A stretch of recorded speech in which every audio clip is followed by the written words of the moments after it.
mission, should you choose to accept it. It's a quest. It's a quest for fun. Well, The Rock says, why don't we just cut right to the chase? Okay, now he wants to get together. Well, he wants to talk. I want you to do me a favor. I want you to tell all your friends about me. It's showtime, folks! What are you?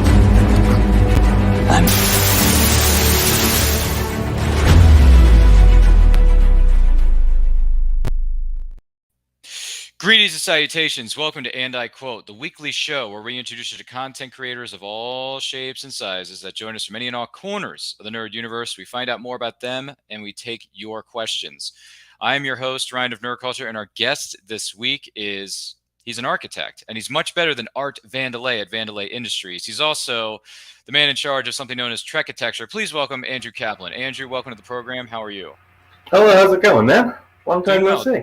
Yeah, doing well, my good friend. Good to see you. It's been a while, yes, but good to see you. And for those of you maybe wondering, if you have any questions for Andrew, let us know in the comments. Let us know in the chat. We'd be more than happy to take them. Our producer is going to be monitoring it as we go throughout the course of this show. And don't forget to like and share this video with all of your closest friends, because they're going to like the way they look after watching or listening to this episode of And I Quote. I guarantee it. So with that being said, Andrew, we're going to boldly go where no podcast has gone before, and we're going to ask you this. What were some of your favorite TV series growing up? One more time, Ryan. You kind of broke up there. Okay, no problem. My question was, what would you say were some of your favorite TV series growing up? I watched a lot of the stuff on Nickelodeon growing up as a kid. Legends of the Hidden Temple, Global Guts, Nick Arcade. And then, funny enough, at like the third grade level, I ran into Star Trek, and it kind of went all downhill from there. But I found myself watching a lot of educational TV, Bill Nye, world-building stuff, kind of like Thomas the Tank Engine. But as far as like mainstream stuff, I never really got into stuff as like Power Rangers and Barney. I just went right into like the mature adult stuff, oddly enough. And I continue to watch that kind of stuff today. Oh, rock on. What would you say were some of your favorite movies growing up? Science fiction, pretty much drew my eye a lot. I can't say I remember a lot of movies growing up as a kid, but I know I watched a lot. But even right now, because of all the architecture, I'm still like 4 or 5 years behind since I ever started taking my licensing exams and passing them. I'm still playing catch up, so I am terrible in the movie genre these days. No problem. Any favorite books or comic books that stand out to you? Never did the comic book thing, but I did a lot of reading. I'm a big fan of the classics, H.G. Wells, Jules Verne. Never got into Shakespeare, thank you, school. But anything that goes a good adventure story, spy novel, stuff like that. Oddly enough, there is an author named Andrew Kaplan who has written a lot of science spy novels, and actually penned part of the screenplay for GoldenEye. So I'm fighting him for that title. Rock on, my man. Goodness gracious. That is, boy, everything becomes even. It almost comes full circle in a way. Interesting stuff. What inspired you to become an artist? I've always kind of had the artistic streak in my life. My father's in construction. His father, my grandfather, gave me my first Lego set as a kid. I did a lot of the erector sets growing up. I always drew a lot with my friends. And I kind of just fell into the design, artistic side of things. Have my architecture degree. It's what I do for a living, and I love it. And as far as art goes, it's a really weird thing. Because when you think architecture, you think buildings and stuff. But the foundation of everything is still art. It's just on a very big macro scale. May it be a house, a skyscraper, a bridge. Everything has an aesthetic to it. And even if I'm doing something large, doing something small, it's all art to me. And like often when people ask, I know when you have asked at conventions, like, how do you get there? Well, my humorous comment is, if I can see it and I can draw it, I can make it. And essentially art just is the creation of ideas. So that's what I keep doing in every genre I could get my hands on, to just get my stuff from here out there in the world. Absolutely. Now the name Trekatecture, how did that all come about? I've been called Trekkie for probably 25 years of my life. which was penned not so much the fact that that's the term for a Star Trek fan, but being I was the Star Trek fan, like at summer camp and school and stuff, people kind of just made it a term, and I didn't know that was a real term till later on. And there are people in college who never knew my real name. They thought my name was Trekkie and all that stuff. It's pretty funny. Many people still call me that to this day. But when it came time to kind of picking a company name, it had a very funny double entendre. One, the obvious, clearly, but also Trek, architecture, traveling architecture. As someone who does a lot of consulting and designing in many different places, it's a good safety net in case Paramount comes a knocking, if anyone ever asks. There you go, absolutely. Once again, we are talking with Andrew Kaplan of Trekatecture here on this episode of And I Quote. Make sure you like and share this video with all of your closest friends. If you have any questions for Andrew, let us know in the comments. Let us know in the chat. We'd be more than happy to hear from you. But with that being said, what would you say are some of the rewards about being an artist? And you get to get a lot of feedback from people about what you're thinking about what you're designing. On one side of that coin, it's always challenging to take negative criticism when someone does have an opinion that doesn't agree with you. But it pays in spades when you get that reward of people liking and getting those compliments. But also, it's the art of creation for me. I really enjoy making stuff. As much as I sometimes find it tedious, or I'm spending weeks at a time trying to solve something, or it's just jumbling my head for months until I finally put it on paper. The idea of taking a thought and making it a physical thing or a digital thing is a unique personal endorphin boost, I guess you can call it, where I get to see final products. I get to make other people's lives happier if it's a case in architecture, bettering their lives, being you're taking someone's home and making it different, better, etc. And it's all just the process of making good things for people. Excellent. Make it so. What are some of the challenges about being an artist? Never knowing when to stop. Oddly enough, I know you've seen my artwork in person. If you can imagine, those are the dumbed down versions of things I've been trying to create. I actually have to actively stop myself from going so far where it becomes unbuildable, and figuring out that sweet spot of what is buildable, what is designable, what doesn't break the bank for either a building or a model, and finding that way of creating what you like personally versus what people see, and then knowing where that spot is to create the difference between overdoing it and making something you don't think is good enough. So for me personally, that's where I land. I got you. Now, we do have some examples here of your work. And for those of you maybe listening, could you describe to us what we are seeing on screen right now with these coasters, I believe? That is an interpretation of Mario World 1-1, more or less, from the original NES games. Of Mario traveling through that level and the different little screen grabs of that. And it's one version of many that I have of this design, where I have them as standalone models, triglyphs, LED plates. So this version is just the wood coaster version, which is quite snazzy, I think, personally, with all the different contrast that's going on in the design. And how long did it take you to put these four together? The original designs for these probably took 2 to 3 weeks to really figure out. And then these actually came from a model that was originally created. That took another week or two to figure out at least. Then I get them cut and see how they look. From those versions, I actually then flattened the design and then used the etching and engraving elements of a laser cutter to reproduce the depth on a single plane. So, multi-step process. I would venture to say so. Another example of your work here, this is a little different from the coasters we saw a moment ago. Mm-hmm. What exactly are we seeing here? This would be my interpretation of the James Bond gun barrel that you see in pretty much every beginning, or in the recent movies, the end of the Bond movies. And this is just a great fun detail being etched onto plexiglass and using an LED light to cast light through it the same way like fiber optics work.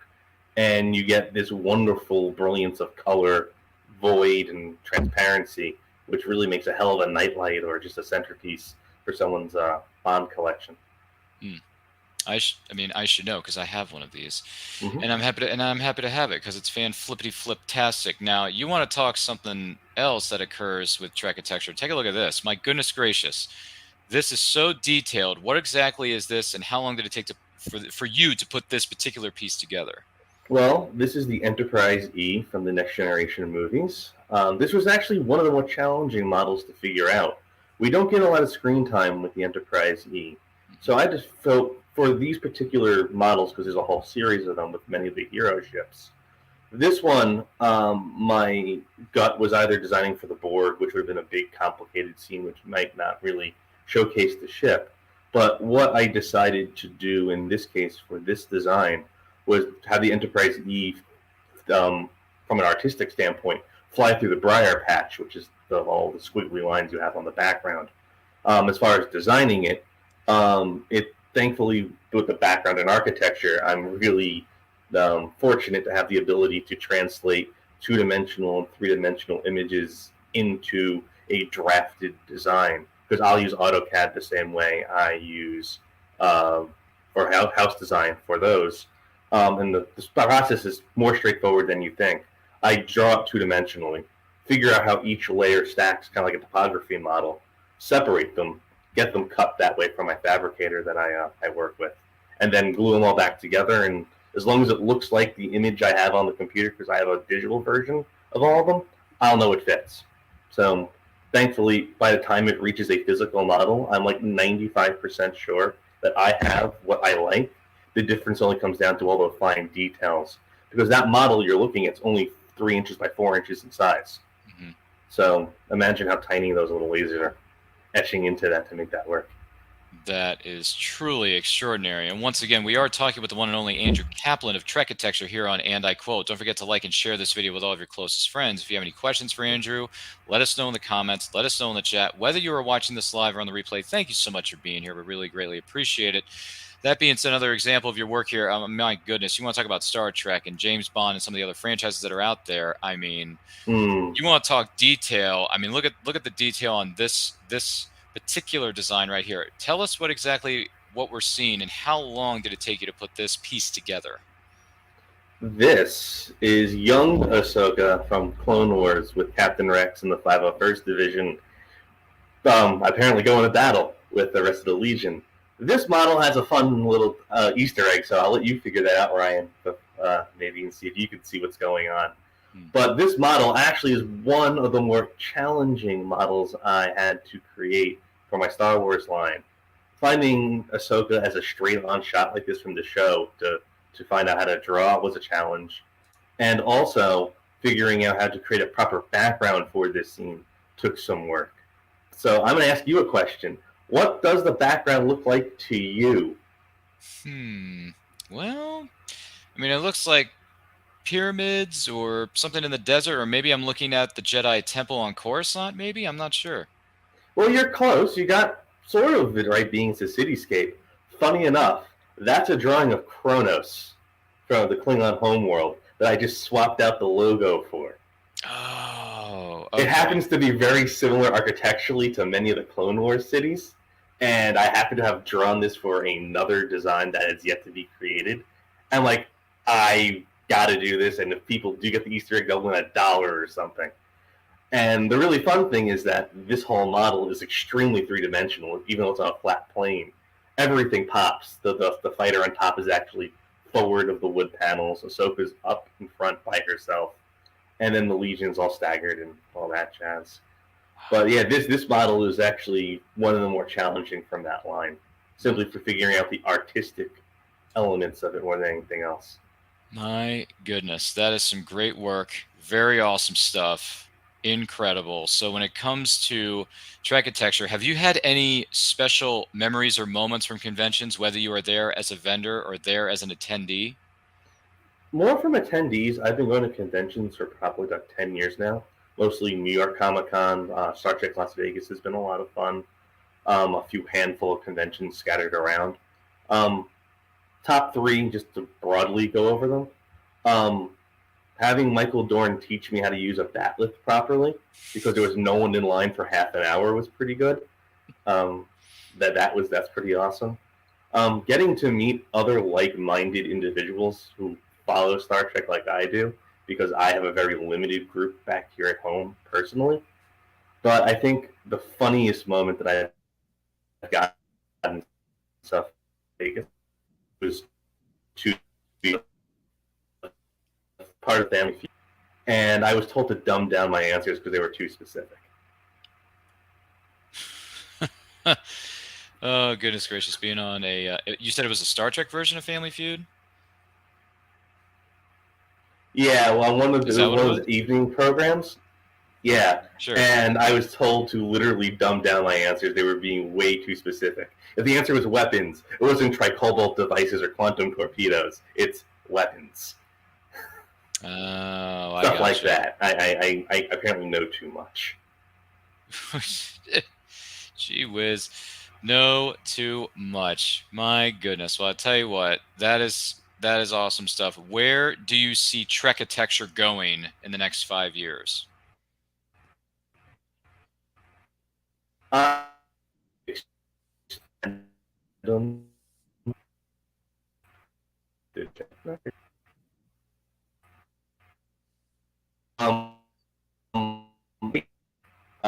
I have Doctor Who coming down the line. I got a lot of people asking about Battlestar Galactica, which I got to figure out.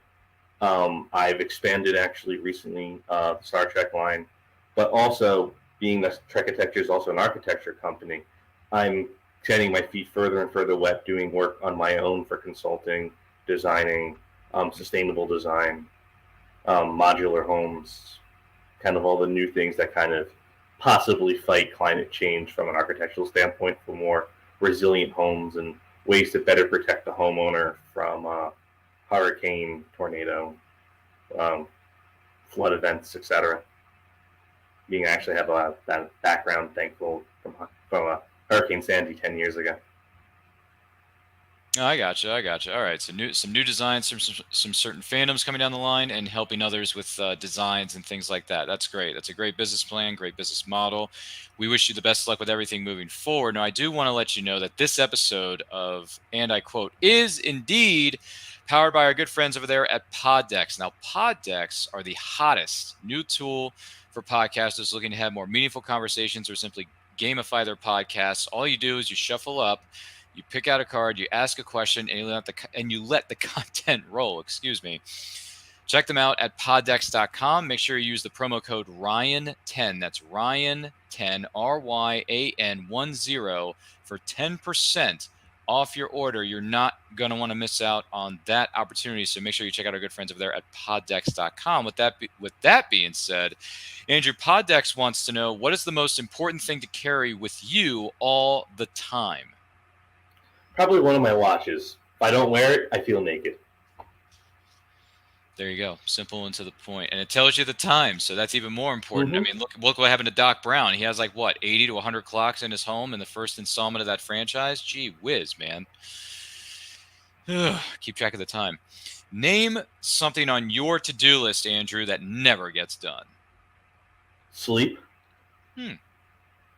That's been gone since probably my college days. If I'm lucky, I get 5 to 6 hours of sleep because I'm either trying to figure out something or I just keep this brain ticking. So, you know how it goes. Yeah. Yes, we do. Yes, we do. Do you have an area of your life that you are never satisfied with? No, I think everything is usually under control. I think I could do better in certain aspects of things. I would, I get to travel. I love to travel more. I would love to find more time in the day to finish things or create more. So sometimes life gets in the way, but everything's good. I got no complaints. I'm a happy man. All right, I can totally understand that. Which activities make you lose track of the time? Drawing, for obvious reasons. Going camping is another one of those. Once I get out there, for me, time essentially stops. All I know is it's light or it's dark, and I'm out there chopping wood, getting things ready for dinner, prepping campfires. If it's with the Boy Scouts, I'm helping all the younger ones learn skills. But no, that's probably one of those. Okay, absolutely fair. Absolutely fair. What, if anything, are you superstitious about?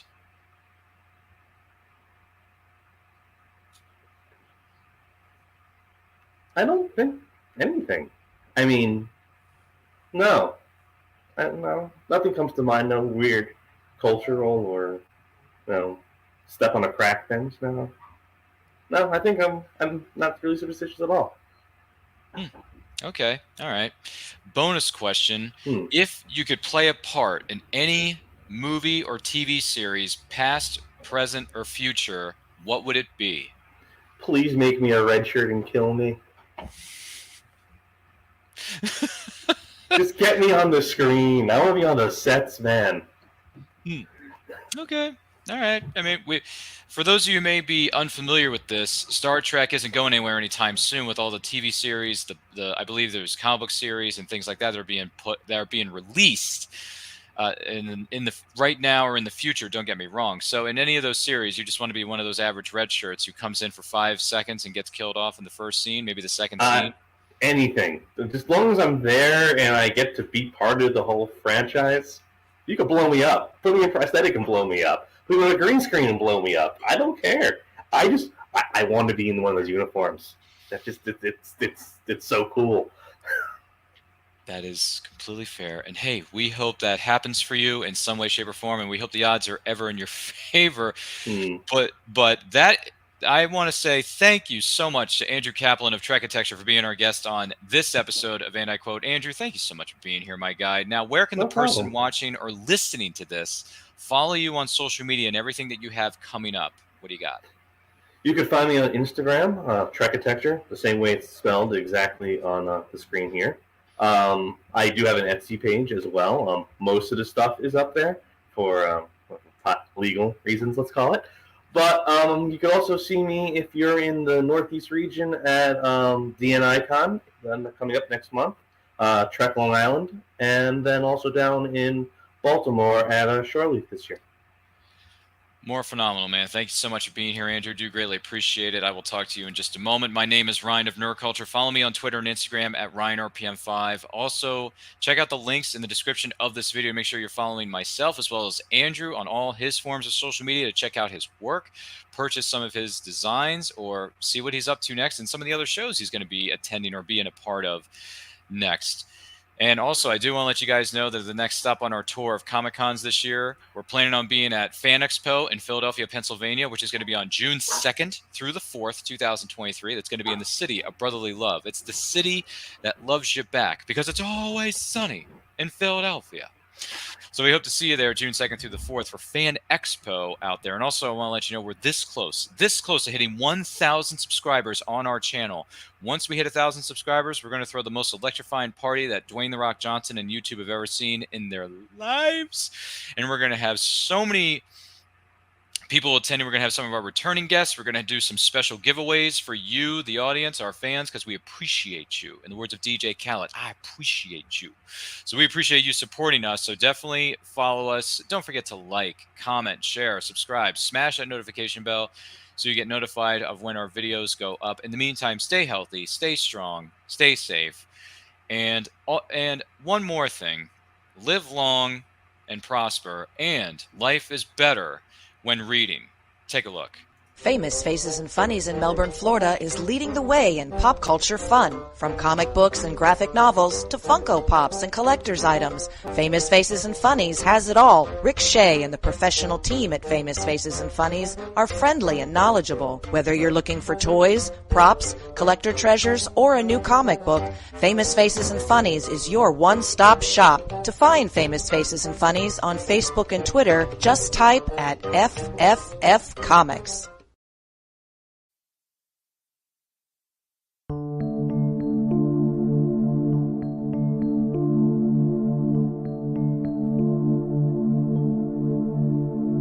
Sweet dreams they placed on me inside my mind.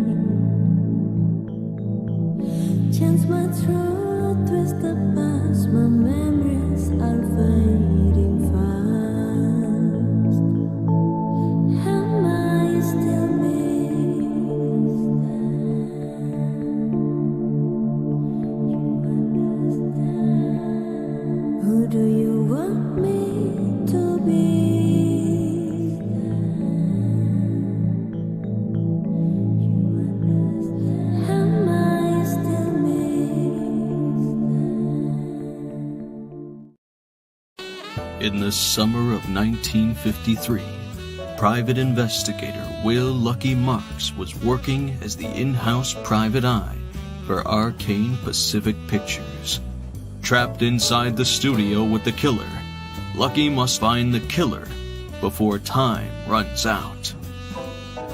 Lot 28. Own it today.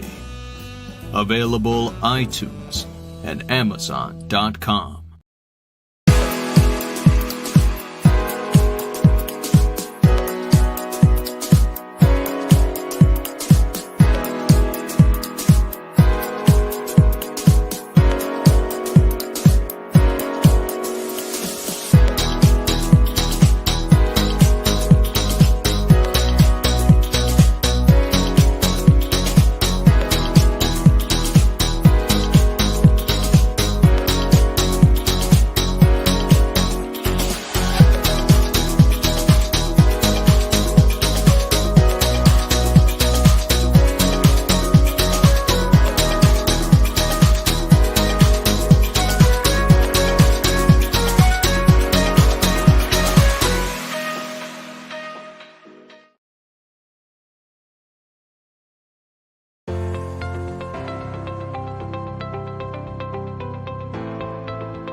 You've worked hard and written a great book. Now, it's time to give it a great cover. If you're an indie author or small press publisher, Plasmafire Graphics is your source for affordable cover illustration and graphic design.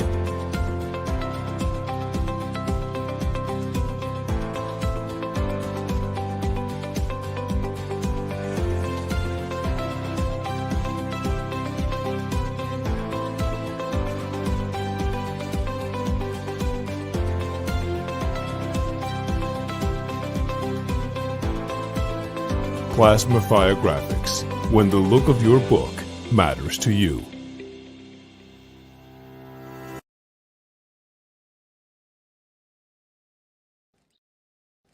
Good morning! Oh, and in case I don't see you, good afternoon, good evening, and good night.